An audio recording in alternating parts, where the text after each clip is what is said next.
વલસાડનું પહેલું એવું રેસ્ટોરન્ટ જેની ફાઉન્ડર એક મહિલા છે.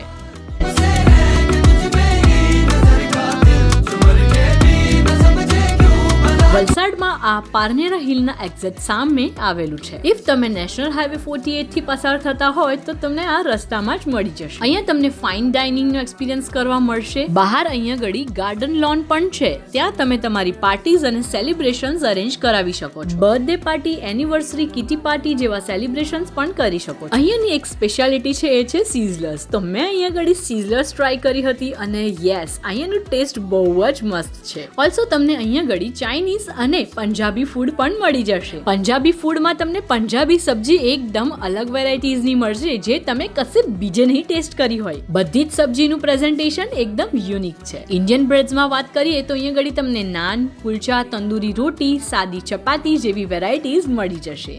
અને બધી જ ફૂડ આઇટમ એકદમ ફ્રેશ અને હાઇજેનિકલી બનાવવામાં આવેલ છે. બસ તો પછી તમે શું રાહ જોઈ રહ્યા છો? જલ્દીથી જલ્દી આ રીલ તમારા ફ્રેન્ડ્સ અને ફેમિલીને શેર કરી દો અને પહોંચી જાઓ કલ્પવંત વલસાડમાં. સૌથી પહેલા કલ્પવંત વલસાડમાં ઓપન થયું હતું અને પછી વાપીમાં. અને ખાસ વાત એ છે કે સ્ત્રીઓ દ્વારા આ બેવ આઉટલેટ સાચવવામાં આવે છે અને બેવના ફાઉન્ડર પણ મહિલા જ છે. તો પહોંચી જાઓ કલ્પવંત વલસાડમાં.